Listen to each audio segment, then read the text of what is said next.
I'm Frankie C's, and you're watching Notes, Aperitif's behind-the-scenes interview series featuring Detroit, Michigan's house music community. The producers, DJs, management, the least talked about, logistics, media, photography, venues, patrons, and promotions and merchandise. Detroit has it all. Our set location host for this segment is Cathel Color, located at 24242 Woodward Avenue, Suite 200, Pleasant Ridge, Michigan, 48069. Co-founded by John Cathel, aka Powder Blue, who will be featured in the next segment of Notes. Thank you.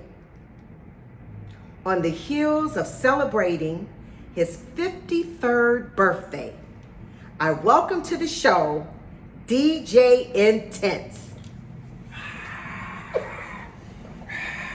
Hey, what's happening, y'all? Welcome. All right. Okay. Let's get it. All right. I'm excited. And before we begin, I have a little surprise for you. Okay. We make a toast to you as tomorrow is your special day. All right. And we'll get into that, into the what and when, further into the show. All right. Oh, sorry.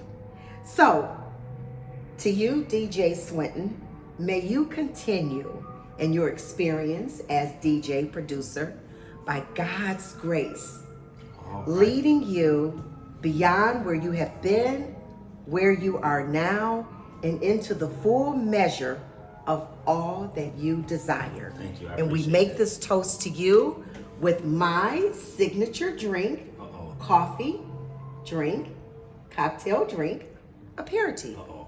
And tell me how you like it, and be honest. Oh, that's good.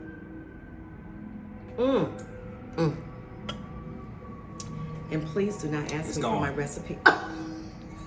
All So of it's does that gone. mean you like it? Yeah. It's delicious, Okay. y'all. Now, let's take it to the booth, Let's do front it. and center, All right. as we begin this journey into your life as a DJ producer. Okay. Where were you born, grew up, and your introduction to the art of DJing, and then production, and at what age? Okay. All right. Well, I grew up in Detroit, Michigan, on the north end, which is like going almost into the deep east, like East Grand Boulevard over in that area. Started DJing at 10 years old, 1979. But I inspired by my uncle, another legendary DJ, Bad Boosie. He's the DJ. He was a DJ at the legendary Apex Lounge, which was off Oakland. So if anybody's from the north end, y'all know what it is. He really inspired me to do to get into the art of DJing. He taught me how to play drums. Music was always in my house. My uncle, who listened to soft rock like the Bee Gees, groups like that, Toto, stuff like that. My uncle was into that funk, Parliament Funkadelic, Fatback, Cameo, you name it, he had it. A DJ, you gotta have it. And at that time, he didn't have his own system, so he took my grandmother's hi-fi. And if y'all don't know what a hi-fi is, let me just break it down to you. Okay. It's that long wooden thing that sit in your grandmother's living room. She tell you not to go in there and don't sit on her couch with the plastic on it. Can't go in there. Can't go in there. And it got the 2 sliding doors where you keep all your hookup in there, your Wait, cookies. no, you didn't go there about the plastic. Yeah. You keep all your cookies, all your stuff in there. My uncle kept all the stuff in there. He kept his Oreo cookies. You used to steal from him. All that. And then in the middle was you kept your extra junk. But you had the turntable and the radio. Okay? And you had, in the middle you had the 8-track tape. Had all of that. My uncle took it up in the attic. That's where his room at. I don't know how he did. He wired it, and it sounded like, oh my God, it was the most clearest stuff I heard. Now you talking about the 70s. So he took it, hooked it up, took them old Wild Irish Rose bottles, put them lights in there, hooked them lights up to that stereo system, and them lights would be blinking on like you're in the nightclub. So he took my grandmother Christmas lights, and back in them days, one of them old time, big old Christmas lights. So I was inspired by that. And watching him DJ at the Apex Lounge, to see him, he wasn't a scratcher, he was a blender. And he took D-Train, You're the One for Me, mixed those two records. He would take two of the same tracks and make it sound like one. And I would sit there and watch him for hours, knowing that I ain't supposed to be in that bar. Watch him for hours, how he did that, and I just, just was blown away how he did it. So I asked him one day, I said, can I, learn? So long story short, y'all, this is how I got bit. 15 years old, walking around on the North End. And at that time, Little Red Corvette, he was playing Little Red Corvette by Prince, the dance mix, the long version, the one Mojo used to play. And I heard it, and I've been a Prince fan, and that bass line killed me. So I said, can I go up on stage? He said, go up on stage. He said, just play with everything. And I got it, and he said, you're a drummer, so listen to everything on there. Listen to the drums, kicks, all that. And I got bit. And ever since then, I just started DJing, started doing the, parties in the neighborhood and stuff like that. So. All right. Now, what about production? Production, I got into the early 90s, like 1990, as early as you can get. Okay, it wasn't no 93 quarters, none of that. It was 1990. Got into that. I got into it, been inspired by local producers in my neighborhood. I was in a dance group, Troy Backman and the Clique. We would do stuff at the Latin Quarters. I know y'all know the Latin Quarters. That was right around the corner from me. Latin Quarters. We were doing stuff all over the city till we got. Then we did the Miss Michigan pageant. And when Legends nightclub, we did a lot of stuff around the city. So from there, I got into production. I wanted to know how the music was being made. I wanted to understand it because I took music theory in school. Now I want to understand how it was being made. Went into the studio, checked it out, kept watching, got up on the board, I took what I knew in DJing at that time and being a musician, and I just put together a track, and the guy was like, dude, you got something. So I put it together. Now, at this time, this was house music. Because I was listening to house music in 1986, and this was house. And me, I was all about that funk, and still about it today. And he said, man, you need to put this out. I said, man, I ain't got the money to press no vinyl and all that other stuff. I said, man, I just want to mess around. And that's what I did. I mean, he convinced me, and we put out the vinyl. I mean, I don't know if the track went anywhere, but, that's how I got bit by production. Okay, great. Now, let's get down. You know the drill. Because you watch my videos, right? The interviews. I don't. I have here in my hand 28 questions. Right on. Right? Come on with it. Of which... Come on with it. Come on with it. She gonna be laughing all through the interview, y'all. Come on of with which you have randomly selected 6. Yeah. Now, have you been given these questions? No. But you tried to get them, didn't you? I tried it, but look, Right. this ain't the pre-select show.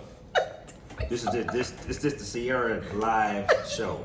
This Sierra. isn't live. Oh well, We're recording we're it. recording, but whatever. Okay. That's what it is. Let's go. All right. She can't even hold it in, y'all. She about to bust out. Let's go. Let's go. Question number 1, Okay. which is question number 1. Okay. Who would you like to meet and collaborate with? Louis Vega. Louis Vega is a very, very strong DJ. Masters at work. I mean, come on, New York. I slept on New York for a long time, but when I heard Louis Vega, I was like, Lord have mercy, twice. With his remixes of Earth, Wind, and Fire. I mean, this guy is phenomenal. I don't know if he got Grammys under his belt, but somebody need to give him a trophy. I don't care if he's in the local trophy shop, give him something. This guy is amazing. And his production is just off the charts, and his blending skills, and I learned a lot from watching him on YouTube. So the way he transitioning from track to track, you can't even tell he's transitioning. That's how good he is. He reminds me so much of Raybone Jones, which Raybone is one of my favorite top DJs in the city. Okay. Him and Eric Johnson and Allen Essie, those are top 3. Moody Man included. These guys transitioning from track to track, you can't even tell. If you hear most DJs, you can tell when they get ready to bring something in. Not with these cats. It's just almost like butter. It's silk. And that's what I like about Louis Vega. Okay, very good. Now, question number 2, which is question number 3. Okay.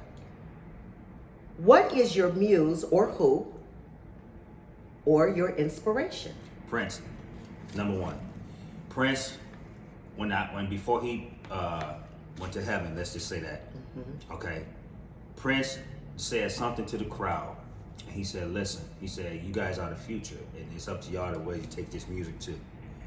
But he also was giving us knowledge too, because Prince has been in the industry so long about how record labels, he said, I don't have nothing against record labels, but be careful. Be very careful. He said, watch what you do on the internet. He said, because the prize is your soul. And that spoke volumes, because I've been speaking about that since 2007, about the selling of your soul. Be very careful. So we're not gonna go too much into that. Okay. You know, but that's why Prince inspired me, plus his music, you know, all that. All right. Question number 3, which is question number 4. What's your music choice in your downtime? Gospel music. My downtime is gospel music. I like to meditate. You know, I'm not perfect. I'm a human being. I do make mistakes, and I have to talk to God every day, because I know God be like, man, look, I'm getting sick of you. No, I'm just playing. God, I have to talk to God every day. I deal with personal things. I'm human, y'all. I deal with personal stuff, personal battles, and I put gospel music on, and I'm it's like almost I'm in another realm, and God allow God to minister to me, and I try to be the best person I can be. That's it. That's it. All right. Next question. You ready to move on? Let's go. Let's Okay. get it. We need, hey, look here. Look here, let me tell y'all something. Y'all see this? Miss Sierra asked me, was this good? Look, I almost ate the glass. I'm telling you, this boy is just delicious. It's delicious. I'm telling you, you need to put this on the market. Thank you. Okay. Moving right along. Okay. Your first vinyl record purchased, and does it remain in your collection? I want to say 78, 79. See, let me tell y'all something. George Clinton, Parliament Funkadelic, Bootsy Collins, Larry Graham, and all these cats was the biggest inspiration besides Prince. Them cats, them bass lines, which has been sampled today, got me. And I'm about them drums and that bass, and I'm just all about it. But not just knee deep. Featuring Felipe Wynn from the Spinners. If you're at the end of the record, he comes in. He talks about how the funk grooves him and all that. That's Felipe Wynn from the Spinners, y'all. Trust me, I'm telling you. And that record, even today, if I put that record on in the club, the club is on bump. So I decided to do an edit, which is called Knee Deep. Too Deep. And I did an edit. Can't sell it because it's not mine. But when I play that track in the club, everybody's neck be broke after I get through playing it.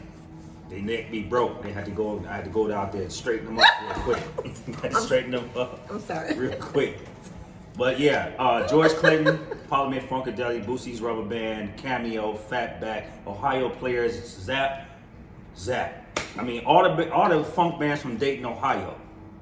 Shouts out to my man Mark Brown, Treasure from Las Vegas via Dayton, Ohio. Okay. You know you're whizzing through this, okay? Now, next question. Your go-to track when you're hot on the box and when you're cold. My go-to track is called Rush and Soul. Shouts out to my man, the Don Jeffrey Woodward, who sold me that record. It was the last copy. And I had to say y'all. Last copy in Melodies or Memories or whatever. I keep getting the name jacked up. But he sold me. He said, look here, Reg. Look here, man. You know, you got that little pimp thing going. No, he's doing this with his nose. Hey, look here, man. You're gonna need this one. He said, trust me, when you play this record here, watch. And I said, and I played in the club, and oh my God. Now this is a club, this in the suburbs, so you gotta remember these kids have not even heard this. They used to radio stuff. And I played it, them kids was like all over the place. Looked like they didn't took something, and they was all over the place. My down record is not down. Not down record, but you're cold on the box. Cold on the box. It's Into My Life. Let me explain that. Wait, do you know what I mean when I say you're cold? Yeah. What am I talking about? Like when you're cold, when you like chilling, you know. No. Okay, explain to me what you mean. You just bombed out. You was hot, and then you dropped the record, and you kind of lost the crowd. Okay, that cold you mean? Okay. I thought you meant another cold. It's two colds we just found out today. Okay, so you bombed out. and right. what record you go to when you bomb it. Right. Listen up, DJs, because I've seen a lot of us bomb out, including me. When you think you bombed out, think is the key word, and you got to go to a track. I go to Into My Life. I love that track. There's something about that track I like, and I'm listening to what she's saying. It's the lyrics I'm listening to, and I believe she's talking about a relationship. You brought the sunshine into my life, you know, and that right there just spoke volumes, because you might meet people that God might send in your life, and it can just brighten your whole day up. Mm-hmm. You know what I mean? So that track right there, and I just love the bass line in that boy, because I like to loop it and chop it and do all type of stuff. So if I'm still on the box, that's the track I go to. But I noticed, I even seen this at Friends Lounge, when that record is played, them people is on the floor and they singing with that record, because honestly, more females can relate to that record. No, dudes be sitting back, yeah, okay, bro, you know, whatever. But females relate to that record because of what she's talking about. Okay, all right. Next to the last mystery question, if you could eat only one thing for the rest of your life, what would it be? She said one, but I'm gonna name two. Chicken, and y'all know when y'all go to the store at Aldi's and you see them Captain Crunch berries for $2.99 on sale, because you know cereal costs about $100. You catch this, that and chicken. But chicken is number one, honestly. Is there a certain way you like the chicken prepared? Fried. I don't want it broiled. I don't want it, none of that. I don't want none of that. I want it fried like my grandmother do it. I got the recipe in my head how she did it and how my mama do it. Fried, that's it, nothing else. Now, is it true that you're a chef? Yes, I've been a chef since I started being a chef since 1988. Wow. 88, and I got trained how to properly do things by my good friend of mine, Sylvester Gordon, which he is the cousin of a guy named Mark Gordon, which he used to be in a famous group with Levert. He's the cousin of Mark Gordon. Okay. Yeah. All right. What is your philosophy? My philosophy is this: be good to everybody. Y'all, like I said, you never know who God may place in your life that can help you do some stuff. Believe me when I tell you, be good to people. We know we are human. We have our issues. And I can tell you, I got mine.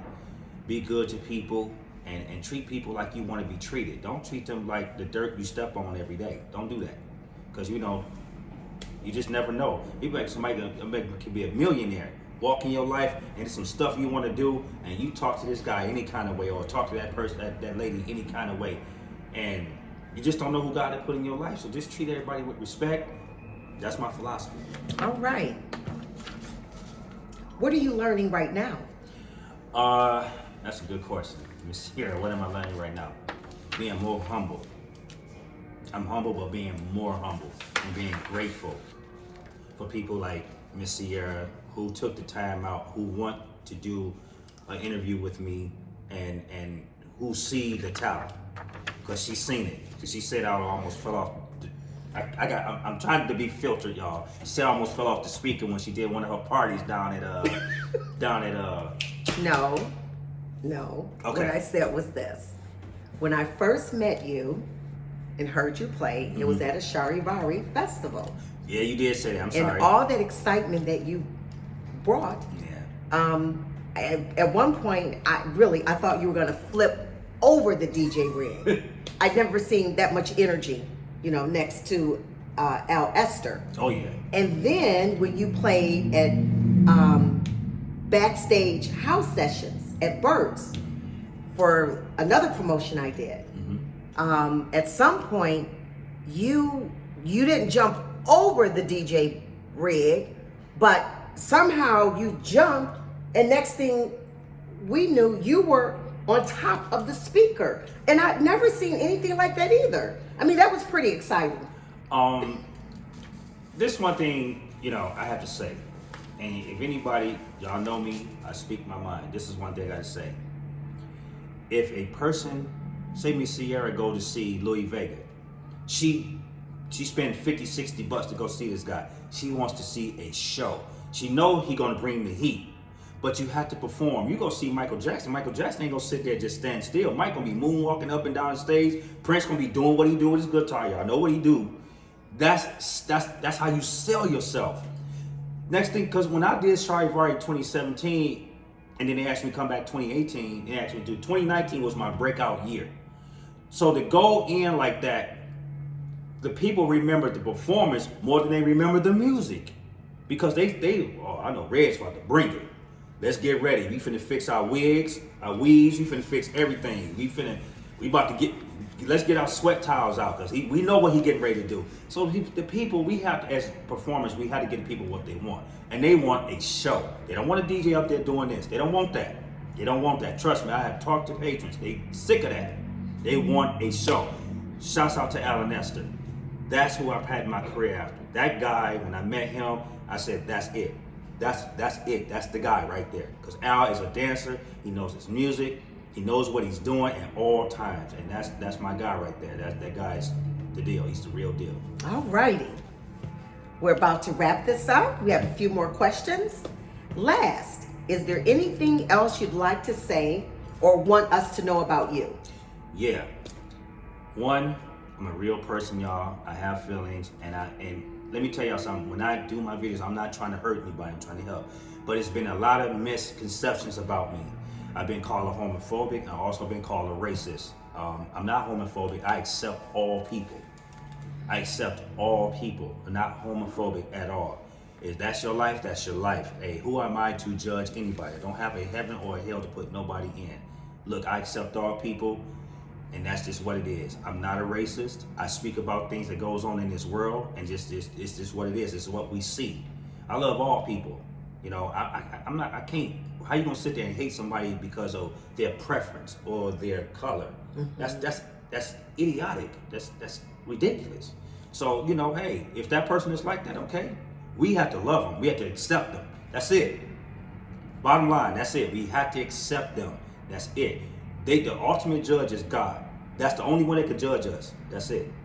I'm a real person. I have feelings, and you know, I tend to hide my feelings, but you know, that's not good. It's not good for. I mean, I'm too energetic. So energetic people can't be hiding this stuff. You end up in the ER somewhere. All right. Now, tell us about your current residencies and projects. My current residency is at Cola's Restaurant and Orchard Lounge, which is located on Northwestern Highway in Farmington Hills. We bang out on Thursdays from 6 to 10, along with the principal Marty Bolger, legendary Legends of the Fall, Rick Hines, E-Dub, aka Eric Williams, and our new acquisition, if you will, G-Han, another DJ. And we do have guest DJs coming in, so we do like 6 DJs, and we get it in. Great food, good drinks. We got great bartenders, and we just do what we do. We have fun. Did you mention the date? Oh, I'm sorry, the day. The day, Thursdays. And what time? 6 to 10. Okay. Any other residencies? I'm on internet-based radio, which is House Junkies, on Wednesdays, 5 to 7 p.m. KMTV Live on Saturdays, which is based out of Atlanta, from 10 to 12. Okay, so that's every Wednesday and every Saturday. Every Wednesday, Thursday, and Saturday. Thursdays is when I play out. Wednesdays and Saturdays is when I play in my studio, and y'all see what I do. All right. And tell us about your birthday celebration tomorrow. Birthday celebration. Don't want to miss it, I'm telling you. Level 2, down in Greektown. If you miss it, something wrong. Something's wrong. We got Gary Chandler, DJ Blackout, Tony Foster, and amongst the DJs we got there. Thanks to Bruce Bailey. Shouts out to Bruce Bailey and Tandem DJs, Tandem Production. If it wasn't for Bruce, hey, I asked Bruce. Bruce has never told me no. So I'm like, Bruce, can I have this? He's like, you sure you want to have this, man? I'm like, yeah, I want to do this on this day, man. Because, you know, it's Easter Sunday, y'all. It's Resurrection Sunday. So I was like, yeah, this is, to me, it's perfect. I want it, you know. And I've gotten, if I showed y'all my phone and show you all the people that's coming, it's over maybe 130 people that committed to say they were coming. Come out and celebrate your birthday. Yep. And I learned something earlier today that this is basically like your first birthday celebration. Yeah, my first actually birthday celebration. I never really had a party, you know, so this is really special to me. Just to see everybody come out, they show they love, show they respect, you know. Bruce wanted me to go last. I wanted to go third because I just want to sit back and enjoy the rest of the DJs. Okay. These guys are very, very good. So, you know, and I'm still in. Hey, look, I'm gonna say this. I ain't trying to take up too much time. DJs, we're always learning and evolving, and I'm always watching and learning and Shazamming. So that's it. Okay. Now, are you playing tomorrow? I'm playing tomorrow, Sunday, of course, level 2 at Greektown, of course, from 8 to 9 p.m. Okay. And how can people follow you via social media? Social media, Facebook, DJ1N10SE. That's DJ, capital N, the number 10, SE. Okay, that's how we came up with that. Shouts out to my man Tyler Johnson. Thank you. IG, my government name, Reginald Darnell Swinton, but the Darnell is not spelled, it's just the D. You can find me there. Twitter, DJ1N10SE, LinkedIn, DJ1N10SE. And you can find me on YouTube, N10SE LLC. Get you one of those DJs. And also I got my government name. I got 2 YouTube pages. So. All right. Well, this concludes this segment of Notes. There is so much more to come, and collaborating with others across Detroit's house music community is a primary focal point. Thank you for watching, and hit the subscribe button. I can't thank you enough. This has been a blast. Yes, you had me cracking up. Thank you, and I wish you a very, very, She's about to very squeeze my happy hand off, birthday. y'all. Peace out. Thank you. You gonna knock my glasses off?